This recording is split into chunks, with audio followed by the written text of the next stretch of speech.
Hello friends, কেমন আছো তোমরা? আশা করি তোমরা সকলে খুব ভালো আছো। সিম্পল ব্লগস উইথ অনুশ্রী চ্যানেলে তোমাদের সকলকে স্বাগত।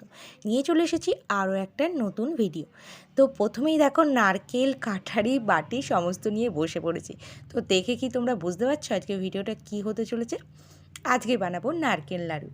তাই জন্য নিয়ে বসে গেছি। একটা নারকেল পরিষ্কার করা আছে, একটা নারকেল এখন আমাকে পরিষ্কার করতে হবে। তো সেটাই করতে বসে গেছি। তো চলো নারকেলটা পরিষ্কার করে নিই, তারপরে আবার তোমাদের সঙ্গে কথা বলছি। পরিষ্কার করা কমপ্লিট হয়ে গেছে, এবার এগুলো ভাঙা হবে। তো নারকেলগুলো ভাঙা হয়ে গেছে আর দেখো খুব সুন্দর পুড়েছে। এবার নারকেল নাড়ুর জন্য এগুলো কুড়তে হবে। তো চলো নারকেলটা কুড়ে নিয়ে আমি ফিরে আসছি। তো দেখো নারকেলগুলো কোড়ানো কমপ্লিট হয়ে গেছে। এবার আমি এগুলো খেয়ে কি করবো বলো তো, এই কড়ায় ঢেলে নেব। তো চলো নারকেলগুলো এতে আমি ঢেলে নিই। তো দেখো নারকেলগুলো সমস্তটা আমি কড়ায় ঢেলে নিলাম। এবার এই যে আখের গুড় আনা হয়েছে, এটা হচ্ছে 250 গ্রাম আছে আখের গুড়। তো এরপরে চিনি লাগলে অবশ্যই দেব। তো এই গুড়টা আমি এখন এর মধ্যে দিয়ে দেবো, আর দিয়ে ভালো করে নারকেলগুলোর সঙ্গে কিন্তু আমি মাখিয়ে নেব। বেশ ভালোভাবে হাত দিয়ে মাখাতে হবে, কিন্তু বেশ চটকে চটকে, যাতে নারকেলগুলো না যদি ডেলা ডেলা হয়ে থাকে সেটা কিন্তু একবারে স্মুথ মানে মিহি হয়ে যাবে, দেখে মনে হবে যেন নারকেলটা বাটা হয়েছে। তো চলো গুঁড়োটা দিয়ে আমি এটা পুরোটা মাখিয়ে নিয়ে ফিরে আসি। নারকেলটা আমার খুব ভালোভাবে মাখানো হয়ে গেছে গুড়ের সঙ্গে, আর আমি এর সঙ্গে না কিছুটা পরিমাণে চিনি দিয়েছি। তো আন্দাজ মতো আমি যেরকম বুঝেছি সেরকম দিয়েছি। মানে গুড়টা দিয়ে মাখানোর পর আমার মনে হচ্ছিল যে পাকটা একটু কম হয়েছে, সেই কারণে আমি এর সঙ্গে চিনি দিয়েছি। আর কতটা স্মুথলি পুরোটা হয়ে গেছে দেখো, কোনো বাটিনি কিন্তু আমি নারকেলটা, তাতেই এতটা মিহি হয়ে গেছে। তো চলো এইটা মাখানোর পর আমি কিন্তু এটাকে এখন 5 থেকে 7 মিনিট চুপচাপ চাপা দিয়ে রেখে দেবো, মানে কিচ্ছু করবো না এটা। তো এটা চাপা দিয়ে থাক, ততক্ষণ আমি হাত টাত পরিষ্কার করে নিই, তারপরে আবার তোমাদের সঙ্গে দেখা। এবার আমি যে নাড়ুটা করব তার জন্য 4টে এলাচ নিয়ে নেবো। তো গোটা এলাচ নিয়ে নিলাম। এগুলো একদমই কাঁচাই, মানে শুকনো খোলায় নাড়া বা সেরকম কিছুই নয়। তো আমি এবার এই এলাচগুলো থেকে খোলাগুলো মানে দানাগুলো নেব। খোলাগুলো ব্যবহার করব না নাড়ুতে, শুধুমাত্রই দানাগুলো ব্যবহার করব। তো চলো দানাগুলো আমি বার করে নিয়ে তারপরে ফেলে আসি। দানাগুলো আমি বার করে নিয়েছি, আর যে খোলাগুলো আছে তো এগুলো কিছুতেই আমার লাগবে না, ফেলে দেবো। আর দানাগুলো আমি এখন শিলের পাটায় একটু গুঁড়িয়ে নেব, ভালোভাবে একটু গুঁড়িয়ে নেব।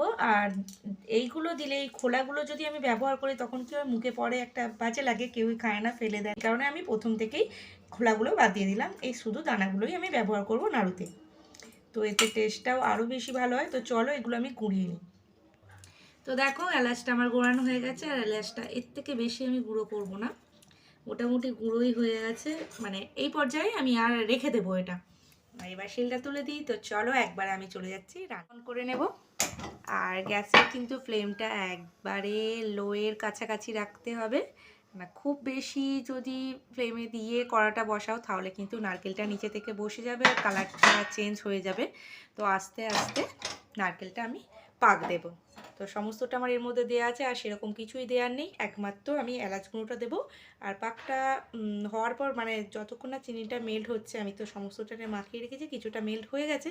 তো নাড়তে নাড়তে বুঝতে পারবো, যদি মনে হয় যে পাকটা আরও একটু দরকার, তখন আমি কিছুটা পরিমাণে আবারও চিনি দেব।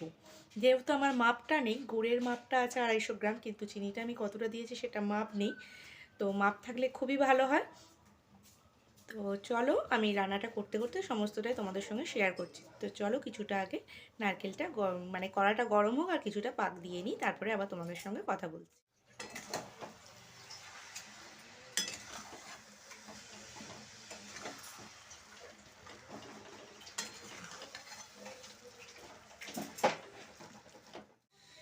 দেখো অনেকক্ষণ থেকেই পাক দিয়েছি, এখনও হবে, এখনও কমপ্লিট হয়নি, অনেকটাই বাকি আছে। তো হচ্ছে এখনও। আর অবশ্যই তোমরা কিন্তু কমেন্ট বক্সে জানিও যে তোমাদের গুড়ের নারকেল নাড়ু না চিনির নারকেল নাড়ু খেতে ভালো লাগে, আর নারকেল নাড়ু খেতে কাদের কাদের ভালো লাগে অবশ্যই জানিও। আমার তো ভীষণ ভালো লাগে, আর গুড়ের নারকেল নাড়ুটাই সব থেকে ভালো লাগে। নারকেল নাড়ু অবশ্যই ভালো লাগে, সমস্তটাই খাই, কিন্তু সব থেকে বেশি ভালো লাগে এই গুড়ের নারকেল নাড়ুটা। তো এখনও কিন্তু আমি এর মধ্যে এলাচ দিইনি, আর কোনো রকম জল তো লাগলোই না, তোমরা দেখলে। একমাত্র কিন্তু গুড়টা দিয়েই, চিনিটা দিয়ে মেখেই কিন্তু এটা হয়েছে। তো যদি গুড়ের তোমরা না বানাও গুড়ের নারকেল নাড়ু, শুধু চিনির বানালেও কিন্তু সেম পর্যায়ে চিনিটা দিয়ে কিন্তু নারকেলটা ওরকমভাবে ভালোভাবে মাখিয়ে রেখে দেবে। 5 থেকে 7 মিনিট কি 10 মিনিট রাখলেও কোনো অসুবিধে নেই, আধ ঘন্টা রাখতে পারলে তো আরও ভালো। তো আমার হাতে বেশি টাইম ছিল না, তা আমি তাই জন্য ওইটুখানি সময়ের জন্য রেখেছি। তোমাদের হাতে যদি টাইম লাগে অবশ্যই তোমরা কিন্তু বেশিক্ষণের জন্য রেখো। দেখো কালারটা কতটা ডিপ হয়ে গেছে। তো প্রথমে যখন বসালাম এতটা ডার্ক ছিল না, আস্তে আস্তে কালারটা কিন্তু আরও ডার্ক হবে। তো গুড়ের নারকেল নাড়ু মানে গুড়ের একটা আলাদা সেন্ট আছে, সেই কারণে গুড়ের নারকেল নাড়ুটা খেতে আমার তো ভীষণই ভালো লাগে। তো চলো আর একটু পাক দিয়ে দিই, তারপরে আবার তোমাদের সঙ্গে কথা বলছি।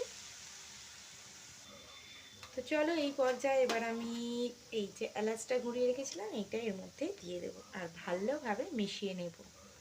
তো আমার নারকেলের পরিমাণটা কম, মানে দুটো নারকেল ছিল বলে সেই কারণে আমি কিন্তু 4টে এলাচ দিয়েছি। তো তোমাদের যদি নারকেলের পরিমাণ বেশি হয় তখন কিন্তু গুড়, চিনি বা এলাচ সমস্তটাই কিন্তু বাড়বে। আর তোমাদের সঙ্গে একটা কথা শেয়ার করি, আমি কিন্তু নাড়ু ফার্স্ট টাইম বানাচ্ছি। তো ভেবো না পাকা হাত, তবে হ্যাঁ যতটা শিখেছি সমস্তটাই মায়ের কাছে বহুবার দেখেছি মাকে বানাতে। আর মায়ের হাত থেকেই মানে হাতে খড়ি হয় মেয়েদের, মায়ের থেকেই বেশিরভাগটা শিখে আসে। শ্বশুরবাড়িতে এসেও শেখার শেষ থাকে না, শেখা তো সারা জীবন চলতে থাকে। কিন্তু শ্বশুরবাড়িতে আমাদের এখানে নারকেল নাড়ু একদমই হয় না। ফার্স্ট টাইম এখানে নারকেল নাড়ু বানাচ্ছি আর আমিও ফার্স্ট টাইম বানাচ্ছি, মানে শ্বশুরবাড়িতেও ফার্স্ট টাইম হচ্ছে আর আমিই বানাচ্ছি সেটা মায়ের থেকে শিখে এসে। তো কেমন হবে মানে দেখে তো নিশ্চয়ই খুবই ভালো লাগছে যে হ্যাঁ মায়ের মতনই হচ্ছে, মা যেইভাবে করে সেইভাবেই হচ্ছে। তো টেস্ট করার পর অবশ্যই সবাই জানালে তবেই সেটাই সাকসেস যে ভালো হয়েছে। তো চলো একটু তাড়াতাড়ি নাড়তে হবে এবার, মানে পাকটা মোটামুটি হয়ে এসছে সেই কারণেই নিচেটা বসছে। তো অনবরত কিন্তু নেড়ে যেতে হবে এটা, ঠিক আছে? নাড়াটা থামালে হবে না, তাহলে কিন্তু নিচে কড়ার নিচে বসবে। তো দেখো এই দেখো মানে যেই সাইডটা নাড়ছি না একটু থেমে যাচ্ছি তখন কিন্তু নিচেটা বসে যাচ্ছে। তো বন্ধুরা নারকেল নাড়ুর পাকটা আমার একদম রেডি হয়ে গেছে, আমি এই পর্যায়ে কিন্তু গ্যাসটা বন্ধ করে দেবো। তো পাকটা কি করে রেডি হয়ে গেছে তোমরা কিভাবে বুঝবে সেটাও আমি দেখিয়ে দিচ্ছি। তো চলো আগে গ্যাসটা অফ করে দিই। তো গ্যাসটা আমি অফ করে দিয়েছি। এবার দেখো কিছুটা পরিমাণে নারকেল কিন্তু আমি একটা পাত্রে ছোট বাটিতে তুলে নিলাম। তো অনেকটা পরিমাণে হয়ে গেছে, আমি এটাকে কিছুটা কমিয়ে দেবো। তো চলো তোমাদের দেখাচ্ছি এবার কিভাবে বুঝবে নারকেল নাড়ুটা ঠিকঠাক হয়েছে না। তো অবশ্যই একটু জল হাত করবে। তো আমি এখানে এই যে জল হাত করে নিয়েছি। তো দেখো এখান থেকে নারকেল নাড়ুর যে পাকটা আছে সেখান থেকে আমি নিয়ে এই যে গোলটা করলাম এটা আমি ফেলছি। দেখো এটা কিন্তু ভাঙছে না, এটা কিন্তু গলি হয়ে গেছে। তো এইখানে আমার কিন্তু পাকটা কমপ্লিট হয়ে গেছে, এটাই বোঝার আমার কাছে সহজ পদ্ধতি। তো তোমাদের কার কাছে কি পদ্ধতি অবশ্যই জানিও। তো চলো পুরোটা আমি নাবিয়ে নিই এবার নাড়ুগুলো বানিয়ে নিই। তো দেখো পুরো নারকেলটা আমি নাবিয়ে নিয়েছি আর এটা কিন্তু নাড়ুগুলো বানাতে হবে গরম থাকা অবস্থায়। তো নাড়ুগুলো বানিয়ে আমি এই থালাতে রাখবো একবারে। তো চলো বানাতে শুরু করি। যে জল নিয়ে নিয়েছি, অল্প অল্প জল হাত করতে হবে, তা বলে সবসময় নয়, সবসময় আবার জল হাত করলে কি হবে নাড়ুগুলো জল প্যাচ প্যাচ হয়ে যাবে। দেখো এখন আপাতত এরকম করে নেবো, পরে আরেকটু গোল করব। তো চলো নাড়ুগুলো আমি বানিয়ে নিয়ে আবার তোমাদের সঙ্গে দেখা। তো দেখো বন্ধুরা আমার নাড়ুগুলো একদম রেডি হয়ে গেছে আর অল্পই করেছিলাম তো অল্পই হয়েছে। তো অবশ্যই জানিও কেমন লাগলো আজকে আমার নারকেল নাড়ুর রেসিপি। তো চলো বন্ধুরা আজকের মতো ভিডিওটা আমি এখানেই শেষ করছি। ভালো লাগলে অবশ্যই লাইক শেয়ার কমেন্ট করে দিও, চ্যানেলটা সাবস্ক্রাইব করে দিও আর পাশে থাকা বেল নোটিফিকেশানটা অন করে দিও যাতে আমার নেক্সট ভিডিওর নোটিফিকেশান সবার আগে তোমার কাছে চলে যায়। তো টাটা, সকলে ভালো থেকো, সুস্থ থেকো।